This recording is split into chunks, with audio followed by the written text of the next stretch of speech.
L'institution du mariage est attaquée, alors violemment attaquée. Il est temps.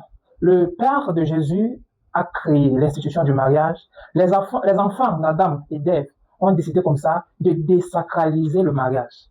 Aujourd'hui, les enfants de Ève font l'apologie du célibat, l'apologie du divorce. Mais lorsqu'elles sont mariées, lorsqu'elles sont dans les couples, elles ne font pas l'apologie de ce mariage-là lorsque ça va bien. Et vous autres, enfants d'Adam et d'Ève, qui êtes encore dans le mariage, vous lisez des choses dans les réseaux sociaux, vous voyez des choses dans les réseaux sociaux, vous ne dites point de mot. Le mariage est une institution divine. Le mariage est une institution divine. Vous partez dans un mariage, ça ne donne pas. Le problème, ce n'est pas le mariage. Le problème, c'est vous et moi. Le problème, ce sont les couples, le problème, ce sont les personnes engagées dans un mariage. Aujourd'hui, les enfants de Ève ont décidé de montrer combien elles sont plus belles lorsqu'elles sont plus dans le mariage. Combien elles sont entreprenantes lorsqu'elles sont plus dans le mariage. Mais moi, j'aimerais poser une question. En quoi le mariage vous empêche d'être entreprenante? En quoi le mariage vous empêche de prendre soin de vous? Si par extraordinaire, c'est l'enfant de Ève, d'Adam, avec qui tu t'es mis, qui t'empêche d'être entreprenante, qui t'empêche d'être belle, de prendre soin de toi, ça veut dire que tu n'es pas au bon endroit. Tu n'es pas au bon endroit. Hier, nos parents n'avaient pas besoin de faire la publicité du mariage. Le simple fait de vivre avec nos parents nous donnait envie de nous marier. Faites un pas en arrière. Lorsqu'on nous demandait à l'époque, quels sont tes projets, quelles sont tes ambitions? Jeune homme comme jeune garçon, il y avait toujours dans nos ambitions, rencontrer mon mari, fonder une famille, avoir mes enfants. Ça avait toujours été ça. Mais aujourd'hui, nous nous retrouvons dans une époque où, dans les ambitions, on ne parle plus de fonder une famille. On ne parle plus de rencontrer son mari, rencontrer sa femme. Mais à qui la faute, c'est à nous. Il est donc temps, enfants d'Adam et d'Ève, faites dans le mariage. Et pour qui et chez qui le mariage se passe bien. Faites l'apologie du mariage. Montrez les biens fondés du mariage. Montrez que le mariage, c'est une histoire de complémentarité. Le mariage, c'est une histoire de complémentarité. Arrêtez de penser que vous devez partir en mariage pour montrer à quel âge je me suis marié. C'est une erreur. Arrêtez de penser que si vous avez commencé un projet de mariage et qu'au cours de ce projet, ça ne marche pas, vous avez essayé, ça n'a pas donné, vous ne pouvez pas vous arrêter, prendre du recul, vous poser les bonnes questions et recommencer. Nous sommes humains. Nous sommes des êtres humains dotés de la raison. Nous avons l'obligation d'utiliser cette raison pour de bonnes fins. On se met ensemble pour se construire. On se met ensemble pour se bâtir. On se met ensemble pour fonder un foyer. On se met ensemble pour faire d'un espace de vie un havre de paix. Le mariage n'est pas devenu, alors la maison n'est pas devenue un champ de bataille. D'où vient-il qu'aujourd'hui on parle de décès parce que le mari aurait tué le mari et la femme? D'où vient-il qu'aujourd'hui on fait plutôt l'apologie de combien on se sent bien dans sa peau parce qu'on n'est plus en mariage? Non, je vais partager avec vous ma philosophie. Si j'entre dans ta vie et que tu es ici, l'objectif est que lorsque moi j'entre dans ta vie, je te mette ici. Et si tu as les mêmes intentions que moi, alors nous allons nous élever ensemble. On n'entre pas dans le mariage pour se détruire. On n'entre pas dans le mariage pour se combattre. On entre dans le mariage pour se lever. Alors il est temps que vous qui êtes dans le mariage, vous pour qui le mariage se passe bien, faites autant la publicité du mariage comme les autres font la publicité du célibat et du divorce. Parce que oui, vous allez penser que vous êtes bien aujourd'hui, mais il s'agit ici de l'héritage que nous allons laisser à nos enfants. Ce que nous mettons aujourd'hui dans les réseaux sociaux vont rester et seront un héritage. En même temps, on trouve ici les mauvaises choses. Il faudrait que les bonnes choses surabondent. Lui.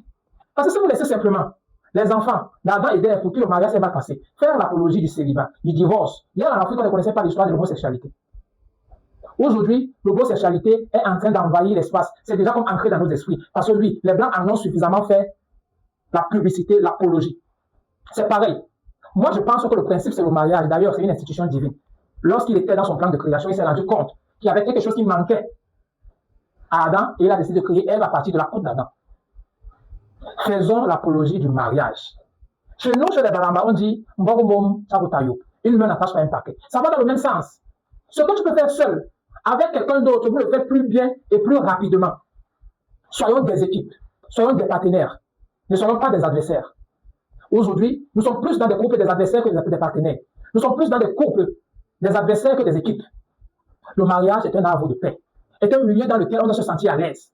D'où vient-il qu'après le travail, on cherche un bistrot où on va passer l'after-work, plutôt que de se précipiter, de rentrer à la maison, retrouver femme et enfants. Nous devons remettre la question du mariage au centre. Nous devons revenir aux valeurs africaines. Le mariage est aussi une valeur africaine. D'ailleurs, la polygamie était le principe, chez nous en Afrique. Mais bon, je ne voudrais pas entrer dans ce débat-là. Je pense que l'essentiel, c'est de remettre l'amour au centre. L'amour de soi, l'amour pour l'autre. Parce qu'il faut vous aimer, mesdames, il faut vous aimer, messieurs. Quand vous vous aimez suffisamment, il y a des choses que vous ne pouvez pas accepter. Oui, j'insiste là-dessus. Quand vous vous aimez suffisamment, il y a des choses que vous ne pouvez pas accepter. Vous donnez et vous attendez de recevoir en retour que l'on vous donne ce que vous avez donné. Et si vous ne vous aimez pas, et que vous avez l'impression que vous avez besoin de l'autre pour exister, besoin de l'autre pour vivre, on se retrouve dans des dérives que nous rencontrons aujourd'hui. On se retrouve dans des histoires où une femme se ôte la vie et tue 3 de ses enfants.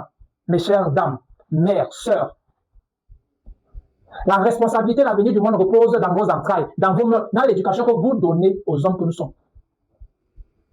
Si le monde se perd, la femme n'a pas joué son rôle, c'est clair. Si aujourd'hui le monde est en train de s'enfoncer dans la déroute, c'est parce que la femme est en train d'abandonner son rôle pour vouloir arborer notre casquette, jouer un autre rôle. Il n'y aura jamais d'égalité parce que le monde est fait pour que l'homme et la femme fonctionnent dans la complémentarité. C'est pourquoi on se met ensemble. Si on parlait d'égalité, on parlait de combat. On parlait d'être des adversaires. Mais nous ne sommes pas des adversaires. Nous ne sommes pas des adversaires. Une nuit, on a pris une côte de l'autre pour faire l'autre. Et on a retiré quelque chose afin qu'aujourd'hui, nous puissions nous retrouver, nous rattraper, nous compléter. Il est temps de faire avec la même énergie l'apologie du mariage comme ces femmes-là, ces hommes-là avaient fait l'apologie du célibat. Aujourd'hui, les coachs sont plus, vos prétendus coachs sont plus concentrés à faire l'apologie du célibat, des échecs dans le mariage, plutôt que de vendre la valeur du mariage. Hier, nos parents faisaient les mariages arrangés et on avait les très bons couples. Nous avons dit qu'on ne veut pas de ça. Aujourd'hui, c'est sur Facebook qu'on fait les mariages arrangés. C'est sur WhatsApp qu'on crée les groupes de rencontres. Parce que c'est différent des mariages arrangés? Non. Si on se rencontre, on a échoué avec nos méthodes d'aujourd'hui. Revenons aux méthodes d'hier. Et demandons à nos parents de continuer à arranger les mariages. Parce que ça nous réussissait. Et ça tenait le monde debout. Ça tenait l'Afrique et ça gardait les valeurs de l'Afrique. Voilà. Je suis Elius Machérin Motondono. J'ai voulu partager avec vous mon ras le bol et vous interpeller. Chères personnes à qui le mariage est réussi, défendez le mariage. C'est important et c'est capital. Dis donc, il y a des choses à vous, à chacun, dans ce qu'il fait et où il se trouve. Merci.